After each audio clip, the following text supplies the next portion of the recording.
Hi friends, welcome to my channel. ನಾನಿವತ್ತಿಲ್ಲಿ ಕೈಮಾ ಸಾರು ಮಾಡ್ತಾಯಿದ್ದೀನಿ. ಕೈಮಾ ಸಾರು ಮಾಡೋದು ಹೇಗೆ ಅಂತ ನೋಡ್ಕೊಳ್ಳೋಣ ಬನ್ನಿ. ಹಾಗೆ ಈ ವಿಡಿಯೋನ ದಯವಿಟ್ಟು ಪೂರ್ತಿ ನೋಡಿ.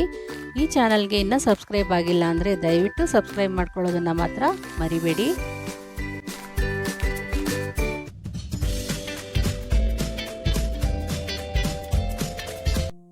ನಾನಿಲ್ಲಿ ಅರ್ಧ ಕೆಜಿಯಷ್ಟು ಕೈಮಾ ಮಾಡಿಸಿಟ್ಕೊಂಡಿದ್ದೆ. ಒಂದು ಕಪ್ಪಷ್ಟು ಕಡಲೆ ಇಟ್ಕೊಂಡಿದ್ದೆ, ಒಂದು ಸ್ವಲ್ಪ ಶುಂಠಿ, ಹಾಗೆ ಒಂದು ಗಡ್ಡೆ ಬೆಳ್ಳುಳ್ಳಿ, ಇದೆಲ್ಲ ಮಸಾಲೆಗೆ, ಸ್ವಲ್ಪ ಕೊತ್ತಂಬರಿ ಸೊಪ್ಪು, ತೆಂಗಿನಕಾಯಿ ಸ್ವಲ್ಪ, ಒಂದು ಈರುಳ್ಳಿ, 2 ಚಕ್ಕೆ, ಒಂದು 4ರಿಂದ 5 ಲವಂಗ, ಒಂದು 2 ಮೀಡಿಯಮ್ ಸೈಜು ಟೊಮ್ಯಾಟೊ. ಇದು ಬಂದು ಸಾಂಬಾರಿಗೆ ರುಬ್ಬಿಟ್ಕೊಳ್ಳೋಕ್ಕೋಸ್ಕರ.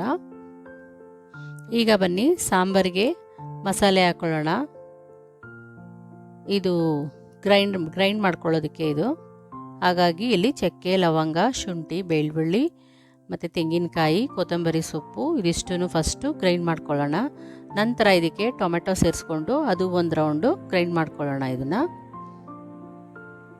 ಈಗ ಇದು ಕೈಮಾ ಉಂಡೆಗೆ ಬೇಕಾಗಿರುವಂತಹದ್ದು ಸ್ವಲ್ಪ 1 ಕಪ್ ಕಡಲೆ, ಸ್ವಲ್ಪ ಮೆಣಸು, ಚಕ್ಕೆ, ಲವಂಗ ಇದಿಷ್ಟನ್ನು ಒಂದು ಸಲ ಪೌಡ್ರ್ ಮಾಡ್ಕೊಂಬಿಡೋಣ ಇದನ್ನು. ಇದು ಸೆಪ್ರೇಟ್ ಪೌಡ್ರ್ ಆದಮೇಲೆ ಇದಕ್ಕೆ ಇನ್ನೊಂದು ಮಸಾಲೆ ಹಾಕ್ಕೊತೀವಿ. ಹಾಗಾಗಿ ಇಲ್ಲಿ ಸ್ವಲ್ಪ ಕೊತ್ತಂಬರಿ ಸೊಪ್ಪು, ಒಂದು 4ರಿಂದ 5 ಬೆಳ್ಳುಳ್ಳಿ ಮತ್ತು ಒಂದು ಚಿಕ್ಕ ಪೀಸು, ಒಂದು 2ರಿಂದ 3 ಶುಂಠಿ, ಖಾರಕ್ಕೆ ಎಷ್ಟು ಬೇಕಷ್ಟು ನೋಡಿಕೊಂಡು ಚಿಲ್ಲಿ ಪೌಡ್ರ್ ಹಾಕ್ಕೊಳ್ಳೋಣ ಇದಕ್ಕೆ. ಈಗ ಇದು ಸ್ವಲ್ಪ ರುಚಿಗೆ ತಕ್ಕಷ್ಟು ಉಪ್ಪು ಕೂಡ ಸೇರಿಸ್ಕೊಳ್ಳೋಣ ಇದನ್ನು.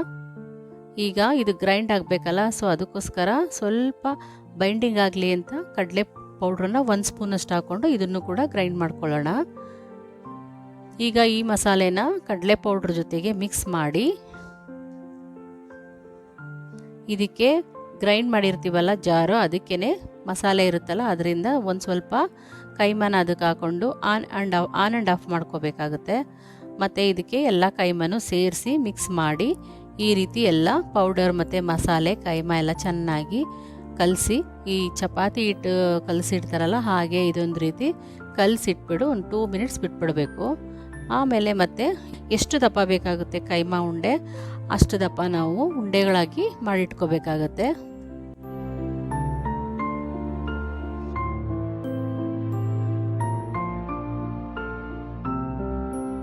ಈಗ ನಾನಿಲ್ಲಿ ಸ್ಟವ್ ಮೇಲೆ ಒಂದು ಕುಕ್ಕರ್ ಇಟ್ಕೋತಾ ಇದ್ದೀನಿ.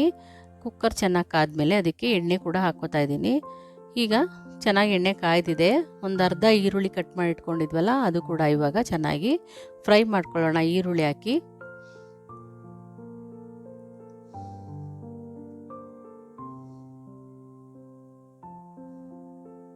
ಇದು ಚೆನ್ನಾಗಿ ಫ್ರೈ ಆದಮೇಲೆ ನಾನು ಕೈಮಾ ತೊಗೊಂಡಿದ್ನಲ್ಲ, ಕೈಮಾ ಜೊತೆಗೆ ಬಂದಿರೋಂತಹ ಸ್ವಲ್ಪ ಮಟನ್ ಎಲ್ಲ ಇರುತ್ತಲ್ಲ ಅದನ್ನು ಕೂಡ ಇದ್ರ ಜೊತೆಗೆ ಹಾಕಿ ಚೆನ್ನಾಗಿ ಫ್ರೈ ಮಾಡ್ಕೊಳ್ಳೋಣ. ಕೈಮಾಗೆ ನಾವು ಮೂಳೆ ಸಮೇತ ಎಲ್ಲ ಹಾಕೋಕ್ಕಾಗಲ್ವಲ್ಲ, ಅದರಲ್ಲಿ ಸಿಗುವಂತಹ ಒಂದು ಸ್ವಲ್ಪ ಕೈಮಾ ಮಟನ್ದು ಅದು ಕೂಡ ಇದನ್ನು ಸೇರಿಸಿ ಚೆನ್ನಾಗಿ ಅದು ಬೇಯಬೇಕಲ್ಲ, ಅದರಿಂದ ಇದನ್ನು ಈರುಳ್ಳಿ ಒಗ್ಗರಣೆ ಜೊತೆಗೆ ಹಾಕ್ಕೊಳ್ಳೋಣ.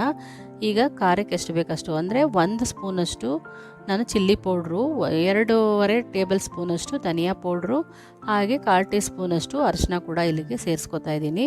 ಈಗ ಎಲ್ಲ ಒಂದು ಸಲ ಮಿಕ್ಸ್ ಮಾಡ್ಕೊಳ್ಳೋಣ ಇದನ್ನು. ನೋಡಿ ಈ ರೀತಿ ಮಿಕ್ಸ್ ಆದಮೇಲೆ ನಾನು ಫಸ್ಟ್ ರುಬ್ಬಿಟ್ಕೊಂಡಿದ್ನಲ್ಲ ಮಸಾಲೆನ ಅದನ್ನು ಈಗ ಸೇರಿಸ್ಕೊತಾ ಇದ್ದೀನಿ. ಇವಾಗ ನಾವು ಇದು ಸಾಂಬಾರಿಗೆ ಎಷ್ಟು ಬೇಕಾಗುತ್ತೆ ಅಷ್ಟು ನೋಡಿಕೊಂಡು ನೀರು ಕೂಡ ಸೇರಿಸ್ಕೋಬೋದು. ಹಾಗೆ ರುಚಿಗೆ ತಕ್ಕಷ್ಟು ಉಪ್ಪು ಕೂಡ ಹಾಕ್ಕೋಬೋದು. ಒಂದು ಕುದಿ ಸ್ಟಾರ್ಟ್ ಆಗಿದ ತಕ್ಷಣವೇ ನಾವು ರೆಡಿ ಮಾಡಿ ಇಟ್ಕೊಂಡಿರುವಂತಹ ಕೈಮಾ ಉಂಡೆಗಳನ್ನ ಈ ರೀತಿ ನಿಧಾನಕ್ಕೆ ಬಿಡ್ತಾ ಬರಬೇಕು.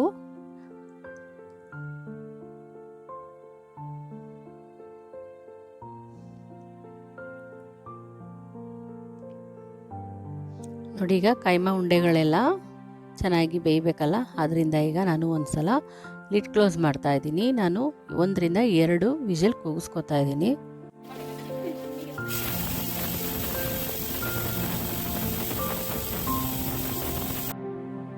ಈಗ ಕುಕ್ಕರ್ನ ಓಪನ್ ಮಾಡ್ತಾ ಇದ್ದೀನಿ 2 ವಿಷಲ್ ಆದಮೇಲೆ. ನೋಡಿ ಈಗ ಆಲ್ರೆಡಿ ರೆಡಿಯಾಗಿದೆ ಸಾಂಬಾರು.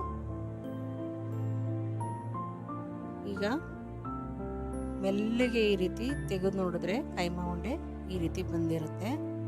ಏಕೆಂದರೆ ತುಂಬ ಅದು ಬೇಗ ಕೈ ಆಡಿಬಿಟ್ರೆ ಅದು ಒಡೆದೋಗೋ ಚಾನ್ಸಸ್ ಕೂಡ ಇರುತ್ತೆ. ಆದ್ದರಿಂದ ಈ ಥರ ಸ್ಮೂತಾಗಿ ಅದನ್ನು ತೆಗೆದು ನೋಡಬೇಕು.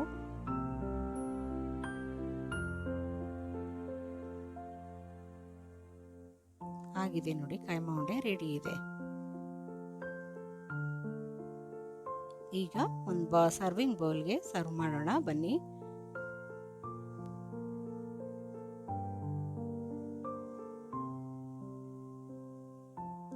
ಈ ಚಾನಲ್ ನಿಮಗೆ ಇಷ್ಟ ಆಗಿದ್ರೆ ದಯವಿಟ್ಟು ಸಬ್ಸ್ಕ್ರೈಬ್ ಮಾಡ್ಕೊಳ್ಳಿ, ಲೈಕ್ ಮಾಡಿ, ಶೇರ್ ಮಾಡಿ. Thank you for watching. Bye bye.